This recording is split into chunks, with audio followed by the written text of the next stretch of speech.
asalaamaaleykum man la Ndiaga Fall ancien président association producteur maraîcher de Kayar en même temps di délégué des paroles de association de producteurs maraîcher de Kayar. waral daje bi tey fii ci Kayar mooy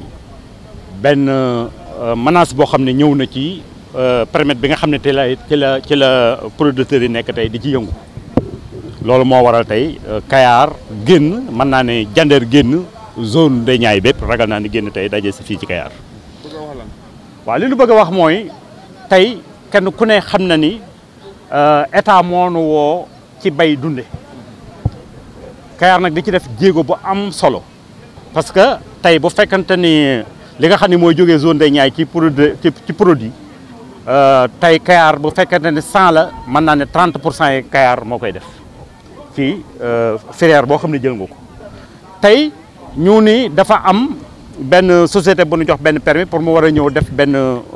def test ci wàllu zircon test boobu mu war a def tey ñun li nga xam ne tey ñooy producteurs yi nga xam ne tey ñoo nekk ci zone de Niayes parce que du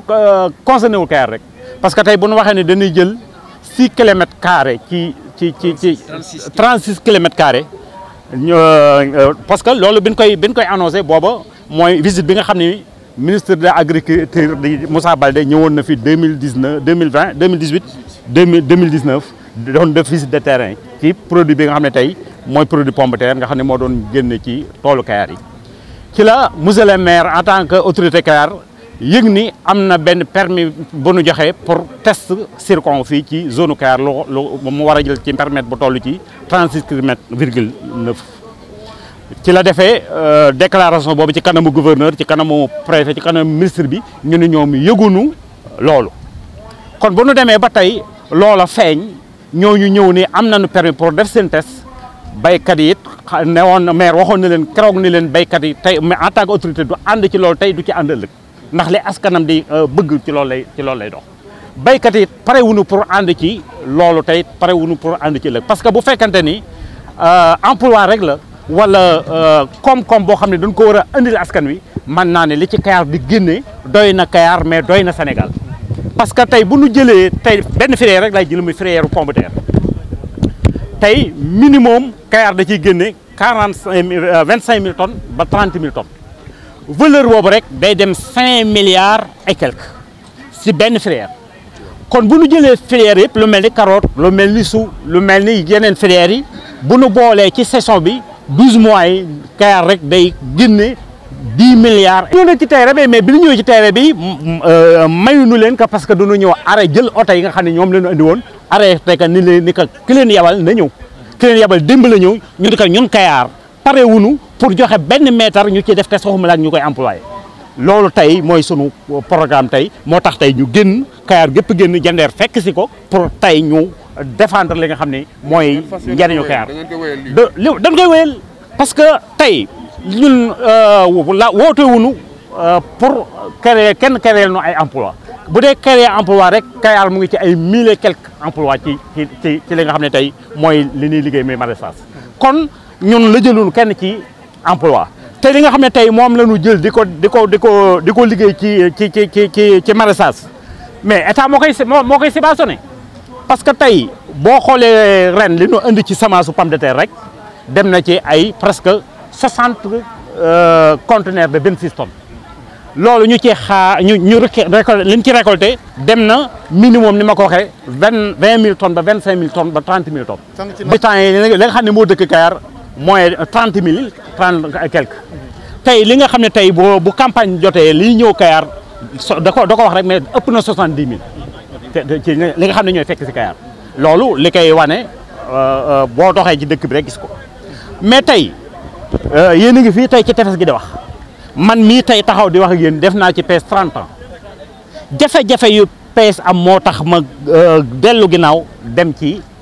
àll bi te sama morom yu bari tey noonu ma def noonu lañ def kon nag àll boobu nga xam ne tey moom la Kayar dese ñaari ween la Kayar amoon benn bi dagg na muy pêche ak agriculture parce que tout Kayar loolu la doon signifié mooy ñëw leen ci ñaari yi muy pêche ak agriculture pêche bi tey état bi jaay na géej gi mooy premier impact bi am deuxièmement ñu ne gaz ñu war a def exploitation gaz kenn ku ne xam ne am na impact bu muy def tey amul benn gaal boo xam ne tey da ngay tëmb ci géej gi am na benn distance bu la may ni la permettre bii bu ko passé fi nga xam ne tey mi fi leen war a defee exploration gaz bi 30 kilomètres gaal du ko jege te ku ne xam ne ni jën ak gunóor ñoo yem fépp fu nu gis lumière foofa la ñuy uti kon gis ngeen gaal yi léegi teer fenaan ci géej tëmb 2 heures de matin ba teer midi 12 heures midi mënoo am 5000 francs te li ngay yóbbu ci frais minimum day mat 25000 jaayoo 1000 francs mais tey li ñu dese ñun duñu ko fowee duñu ko kafeek li ñu dese mooy àll bi. àll loolu ko ci woo ci mbir moomu. waaw loolu dañ ciy interpellé président direct di ci interpellé tey ministre de l'agriculture di ci interpellé ministre bi nga xam ne moo yàlla wàllu mine tey Sénégal. ministre de la pêche nag ak yooyu loolu. waaw ministre de la pêche moo li wax dinañ wax ak moom moo yaa ngi wax ak moom sax laay wax mais tey dafa jot tey ñu bàyyi tey li Sénégal dese ci suuf ñu bàyyi ci dunde parce que kenn ku ne gis na impact tey bi nga xam ne tey Covid 19 bi mu ñëwee wane na ni tey bépp réew boo xam ne yaa ngi dépendre ci réew yaa ngi ci erreur tey kenn ku ne da ngaa war a dépendre sa koom-koomu réew sa waa réew bay dunde ñu ngi bay tey pomme de terre da doon jar ay 600 francs ci événement tey pomme de terre boo amee 250 fii ci Kayar am ko tey stock yaa ngi ci àll bi kon ñun li ñu war ñun ñu ngi ci muy créer emploi dundal suñu réew loolu moo doon mooy suñu bëgg-bëgg lii nag tey Kayar parewuñu ci pour joxe benn mètre waxuma exploité waxuma la ñuy def recherche loolu la Kayar jël décision man maa ngi nekk Ndiaga Fall président ancien président association producteur maraîcher en même temps de porte-parole ci association bi. Je m'appelle Issa Omar Bass et je suis le président de l'association pour la promotion des produits horticoles du Sénégal. li nga xam ni tey waroon na nekk waroon na bégal doomu Kayar waroon na tax ba doomu zone des Niayes bi yëpp bég loolu dafa mel ni rëbb la pour ñoom dafa mel ni rëbb la pour ñoom ndaxte zircon bi ñuy fiy waaj a gas anam yi nga xamante ni anam yooyu lañ koy bëggee gas buñ ko defee du yem rek si zone des Niayes bi du yem si doomu Kayar du yem si doomu Kayar rek déedéet ñi nga xamante ni ñu ngi jógee at bu nekk ñu ngi jógee yeneen diwaan yu gën a sori jógee ba Saloum jógee ba Tamba ñëw ba fii pour liggéey ñooñu dinañ ko yëg parce que li ñuy waaj a def mooy toxal dëkk bi yëpp nangu suuf si jébbal ko ay étranger dañuy ñëw fii pour gas zircon fi ma ko teg mooy fan lii xew Jogo la ñuy waaj a def fii li xew Jogo mooy lan dañuy toxal ay dëkk yu bëri dañ leen wax nañuy toxu dëkk yooyu li ñuy produire si produit horticole maraîcher bëriwul comme fii ñoom li ñuy produire moto sax 10% li ñuy produire fii si Kayar ñooñu yëpp toxal nañ leen bu nit ñi bu liggéeykatu saisonniers yi bu ñuy ñëw ci zone des Niayes pour liggéey du ñu dem si yenn bërëb yi fii si zone des Niayes yi dëkk yi ñuy toxal du foofu la ñuy dem fii la ñuy ñëw kon boog fii bu mettee ba ñuy toxal waa Kayar mool yi jógee fii baykat yi jógee fii du fi yem fii si Sénégal yëpp a ko yëg Sénégal yëpp a ko yëg. waa Jogo li dal waa Jogo dellukaay la pour waa Kayar parce que dañuy xool li xew Jogo ñu ne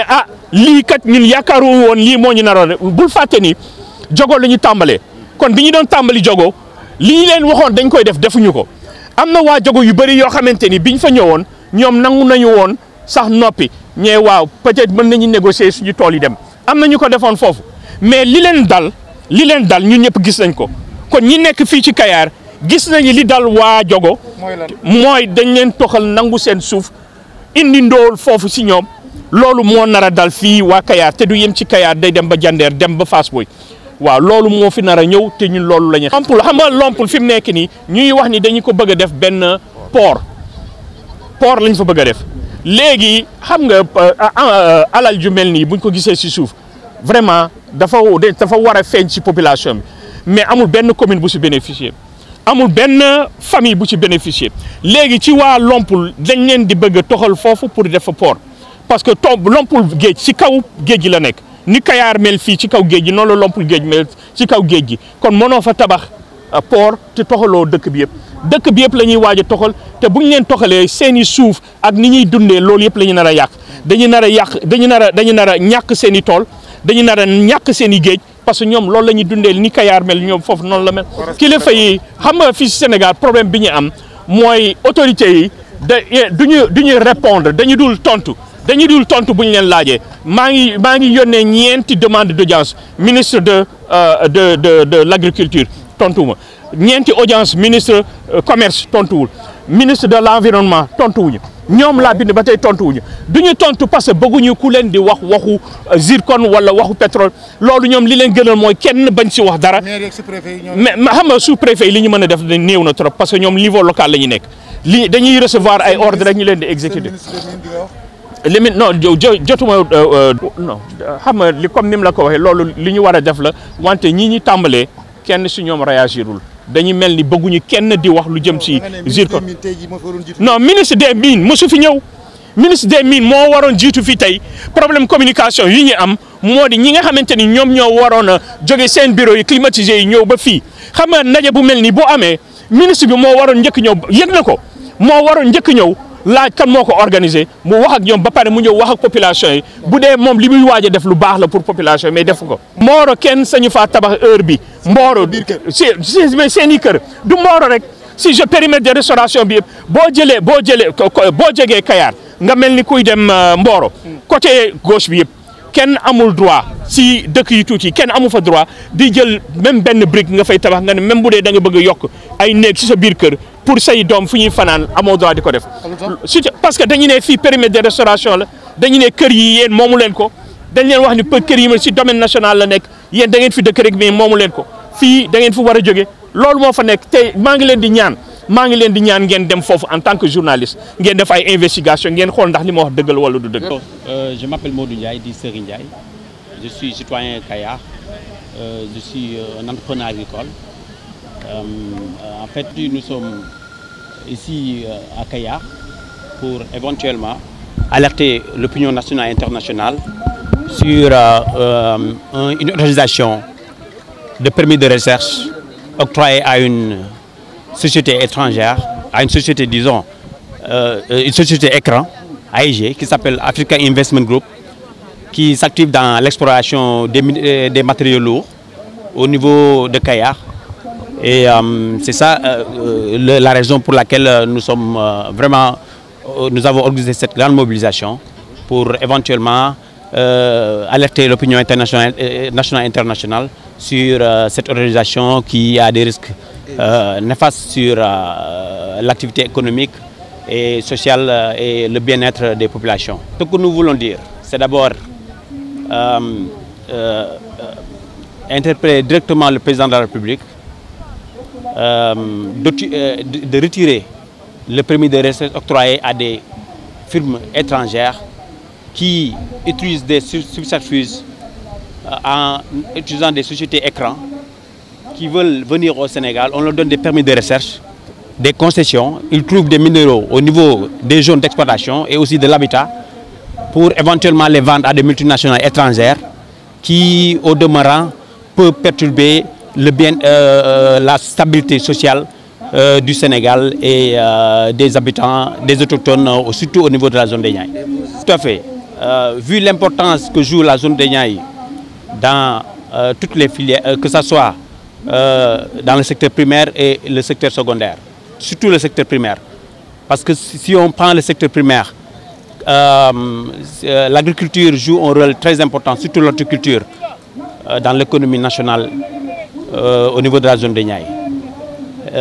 La zone des Niayes est un grenier d'emploi volontariste. Ici, si on prend l'exemple de Kayar, à Kayar,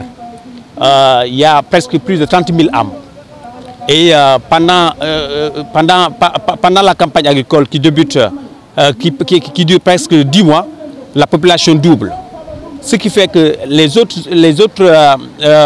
habitants qui sont dans les autres régions, qui ont seulement 3 mois de culture,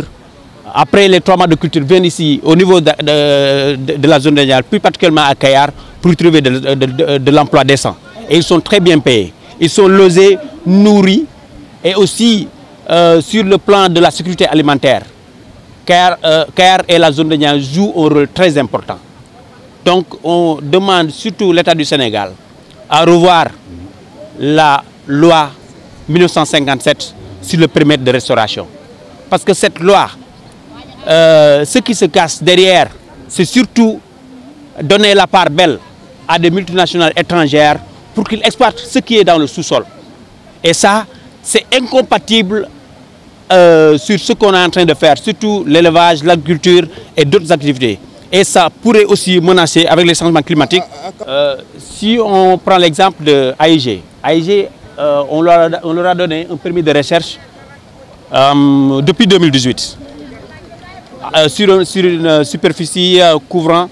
36,9 km². Donc eux, ils sont revenus pour dire que c'est 10 km². Mais toujours est-il que c'est à cheval entre la commune de Kayar et Diender. Donc sur les 36,9 km², donc les populations qui y habitent sont menacées. Parce que, comme je l'ai tantôt dit,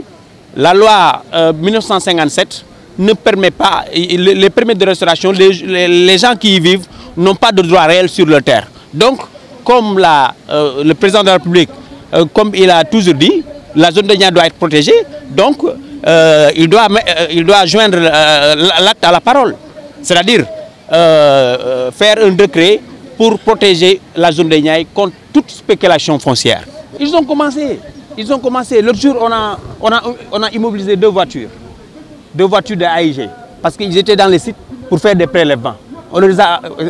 Ça dit qu'ici, à Kayar, les gens sont vraiment matures. C'est pourquoi il n'y a pas eu de mort d'homme. Mais si on arrête l'opinion nationale, et surtout les autorités étatiques, de prendre les dispositions nécessaires pour que de pareilles choses ne se reproduisent plus. Sinon, les populations qui sont là sont déterminées et ils vont faire tout pour contrer cette situation. Et on ne l'acceptera jamais. Il faut que l'État du Sénégal revienne à la raison. Parce que ici,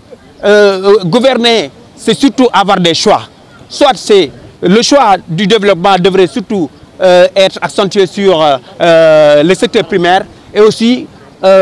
accompagner ces acteurs à avoir beaucoup plus d'autonomie, leur permettre d'avoir beaucoup de productivité pour éventuellement tendre vers le secteur secondaire, c'est-à-dire mettre en place des unités de transformation. C'est ce qui permet de mettre le Sénégal sur l'orbite de l'émergence. Mais les mines ne profitent qu'à des intérêts étrangers,